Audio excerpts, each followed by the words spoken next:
Welcome back, everybody, to another edition of This Week in the XFL. I'm your host, as always, the referee representing XFL Newsroom.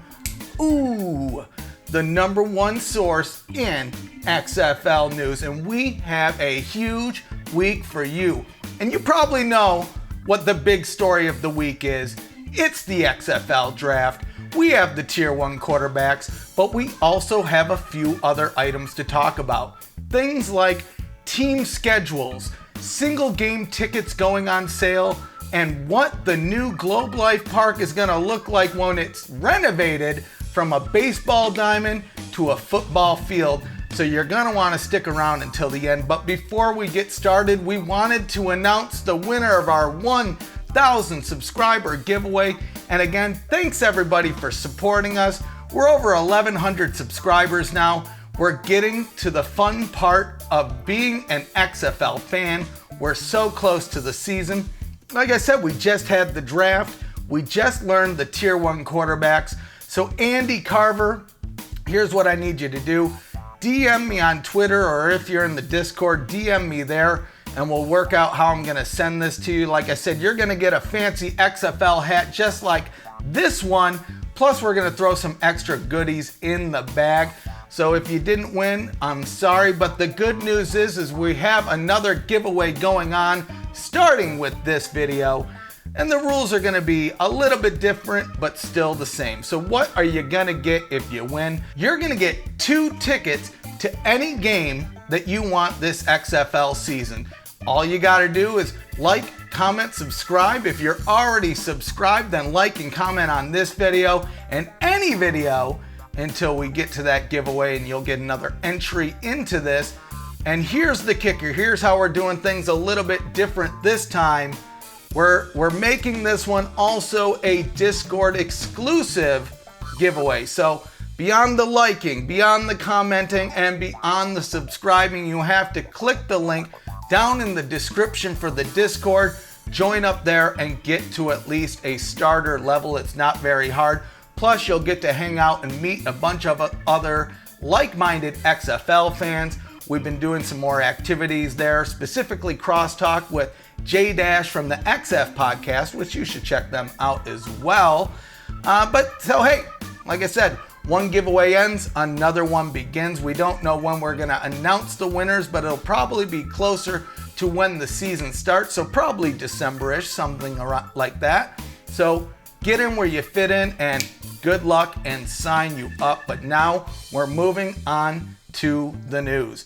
So we're going to start out with the huge story, the big story, the XFL Draft, something that a lot of fans like myself have been waiting for a long time. So we saw the summer showcase, we saw the spring league, and finally all of that hard work has come to fruition. We have the draft, and specifically right before the draft, they announced the Tier 1 quarterbacks for each team. So we're going to run down that list right now.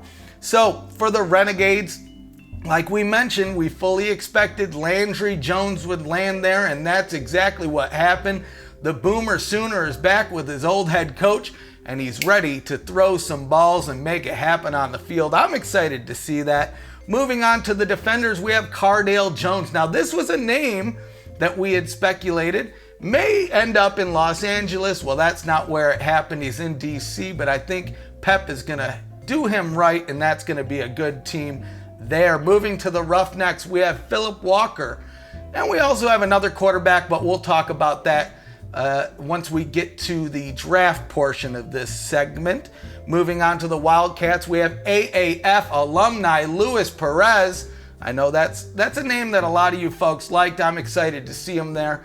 I think Coach Moss is going to do him right. Moving on to the Guardians, we have Matt McGloin.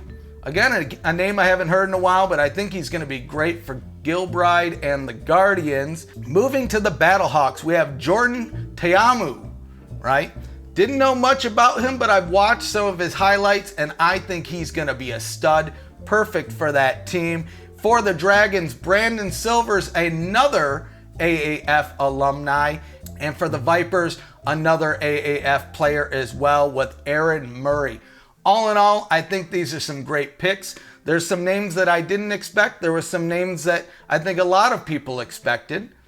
But let us know what you think. Let us know down in the comments below, or click the link to the Discord in the description and come and hang out with us. We're always talking about what's going on in the XFL. So that was the Tier 1 quarterbacks. That happened maybe about an hour, roughly 30 minutes before the draft kicked off. Luckily, the XFL streamed most of the draft, right? So their draft, and I don't know if it'll be the same next year, but at least for this year, it's a little bit different than you normally see, right? So rather than having one draft where you could pick any player, it was split up into 5 different phases. We spoke about this a little bit last week, but we'll run down one more time here. So the first phase, we had the skill phase. Second phase was offensive line. Third phase, defensive front 7. Fourth phase, defensive backs. And then the fifth phase, which is a little bit longer, was the open draft. So that's a little bit closer to what you normally see in, we'll say, an NFL draft. Now, interestingly enough, the NFL did retweet about the XFL's draft on Wednesday, which I think is pretty awesome. It's cool to see that interleague talking point, right? Something that definitely didn't happen in the first iteration of the XFL. So it's nice to see that, different organizations are being friendly this time around, right? So we're going to talk about a few surprises in the drafts, right? So some notable pickups, right? And this one was more of a surprise. This was the second pick in the draft. Quarterback Connor Cook for the Houston Roughnecks. And what's interesting, like we mentioned, each team already had a Tier 1 quarterback assigned, but June Jones, he went right for it. Another fun fact about the Houston Roughnecks draft here, they also didn't pick up any tight ends. A lot of wide receivers though. So Houston's going to be running and shooting that ball a lot. And something I expect to see, and we're going to ask about this at the Houston draft party, is if Coach Jones expects, or if he's going to test at least, having multiple quarterbacks on the field at the same time. We know that the league should be implementing their rule system soon, but we've seen a lot of things that they've been testing, and one of them was the multiple forward passes in the league, right? So, I would say having 2 quarterbacks with a rule like that could give you an advantage, but hey, we're still a few months away from the season, so only time will tell there. Some other notable pickups, we have Austin McGinnis and Nick Novak, 2 kickers, 2 very legit kickers making it into the XFL. Ryan Broyles, former Sooner, back with Landry Jones again with the Renegades. I think that's going to be good. He was pretty decent with the Lions when he was there. LA, 2 picks there. We have Sean Oakman and the inspiration story Jeremiah Spicer. I love both of those picks. And then we have Will Sutton for the Seattle Dragons. Now, there's a lot of great picks in this draft. I'm just running through a few notable ones, a few surprises maybe. A few snubs, right?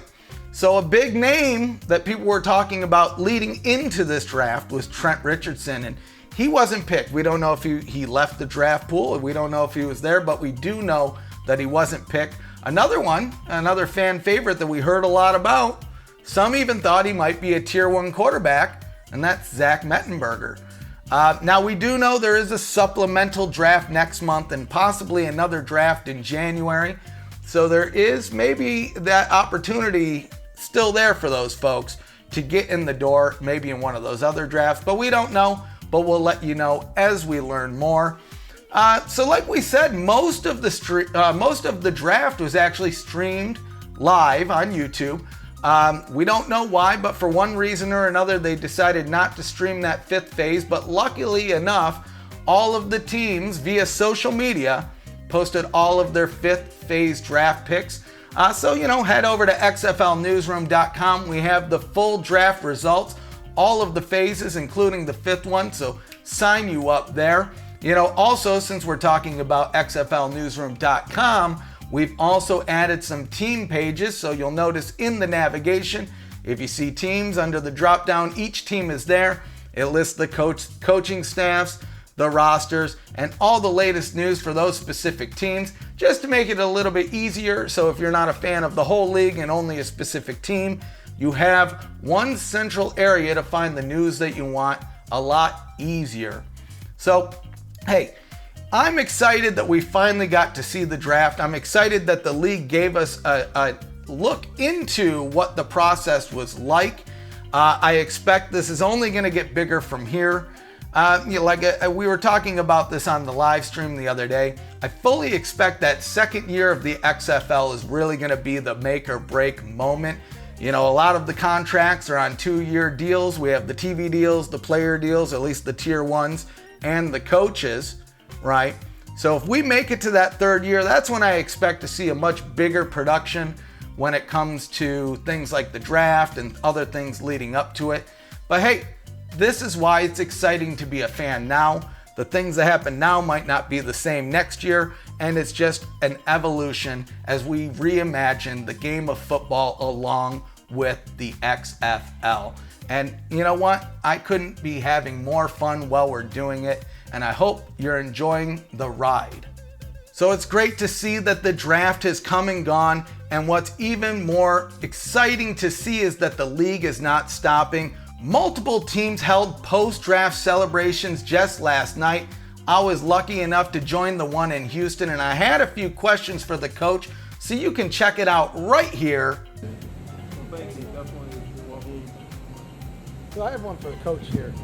Can you give us some insight on your draft strategy? I think you surprised a lot of people by picking a quarterback with your first pick, and no tight ends throughout the draft, right? Yeah, and sure. Heavy on the wide receivers, which well, I like. When I was in the National Football League, same thing with free agency. I always tried to have 3 quarterbacks that had started NFL games. And so when we were talking about the draft right here, there was really only PJ, who we already knew we had, and there was really only maybe Connor Cook that had played and started an NFL game. And so I said, if you get those quarterbacks, which you really need 3 of them, and we got 2 now, I said, we're set. And so those were the 2 best guys that I felt in the draft, and so we got them both. And as far as the tight end thing, this guy standing next to me right here went down as an offensive tackle, but I can tell you right now he can run and catch. And we drafted another guy listed as an offensive tackle. I think he was with you, wasn't he, Larry Johnson? Yeah, he was a basketball player at Temple, and so a lot of people don't know, but I got 2 of them that are probably better than all the guys that were drafted. So that's kind of inside knowledge for you. So just a follow-up to that, can we expect maybe plays throughout the season with multiple quarterbacks on the field with the multiple pass rule? They're wide open on that double pass thing and all that, but if you put 2 quarterbacks in the game, they pretty much know that there's probably going to be a double pass deal, so one of our receivers probably has to be that guy. Although, when we played the 49ers, I had 2 quarterbacks in the game. We had kind of a package for that. So you never know, you know, maybe, but it's not run-oriented, and it's pass-oriented, even if those quarterbacks are in the game. Okay. Very cool. Thank you. So we're going to move on to some Renegades news, but really not so much about the team, but more about their home stadium. So Globe Life Park, as you know, is going to be changing from a baseball diamond to a football field. And just Thursday, they had a press conference that included some representatives from the Texas Rangers, the Renegades, and FC Dallas. That's their football team or their soccer team, depending on where you're from. And basically, the premise of the event was to show off what the new park would look like. And we do have the images of the renderings, and I have to say they're beautiful. So there's a couple interesting things here. First, we're gonna start off with the end zones. I love the baby blue colors that they're using. I really think it pops. But really the interesting part of it here is seeing the Renegades logo in the center of the field. We still don't know if that's official, but there's one thing that we can say, is when the season tickets went out, when the season ticket selection started, they had the seating options for each of the stadiums, and in those renderings, it showed the XFL logo, and this one in particular is showing the Renegades logo. Again, it may just be for the renderings. I know some people were a little bit upset. They were hoping to have that logo, the team logo that is, and not the league logo in the center of the field. I agree. I think it builds up. It gives you that home advantage, if you will. But I'm fine whichever direction we go. But so far, I really like the direction that this Globe Life transition is going. I really like the look of the field, the look of the stadium, and I'm excited to head up to Dallas when they're playing my local team, the Houston Roughnecks. Hashtag rough 'em up. June Jones gonna run and shoot all over you, son. So hey, that's really about it for that. So we're gonna move on to the last story of the day. Team schedules and single game tickets, right? I know a lot of fans have been wondering when the single game tickets were becoming available, but more importantly, a lot of people were hoping and wondering, when are we going to see the team schedules? Some expected that we would see it when the season ticket selection began, but we had to wait a little bit longer. But the good news is it looks like it's right around the corner. So the league, at least all of the different franchises in the league, sent out an email alert to all the folks on their email list earlier Thursday, basically stating that you could sign up for early access to single game tickets. So by signing up, you'll have access to buy tickets on October 22nd, and then the general public will have access to purchase tickets come October 24th. So Tuesday and Thursday respectively. But the really cool, the really interesting piece, the thing that was sort of just hidden in there, was that team schedules will also be coming out October 22nd as well. So next Tuesday, we're gonna know what teams are going to be playing who and where, specifically that opening week. I'm really hoping to see maybe a Houston and a Dallas, or a St. Louis and a Los Angeles, maybe a New York and a DC in there. We don't know, but we are going to know soon. As we discussed before, at least according to the season ticket prices, the tickets are cheap as chips, and it looks like the single game tickets are going to be very similar, just maybe a little bit more expensive, but not by much. So hey, do you have your season tickets? Who are you hoping to see in that first game on February 8th? And if you don't have season tickets, do you plan on buying some single game tickets? I might buy some for some of the other games and do some traveling. We will have to see. But hey, that's really about it. Like I mentioned, like, comment, subscribe, and join the Discord for your option to win any 2 tickets to any game this season. Sign you up. But before we let you go, if you didn't know, we're also on Facebook and Twitter at XFL Newsroom. Go over there, give us a follow, and sign you up. And since we're on YouTube, make sure you drop a like, comment, subscribe, and hit that bell to see when we're dropping new videos. Some are going to be live and some are going to be pre-recorded, just like this one. So until next time, sign you up.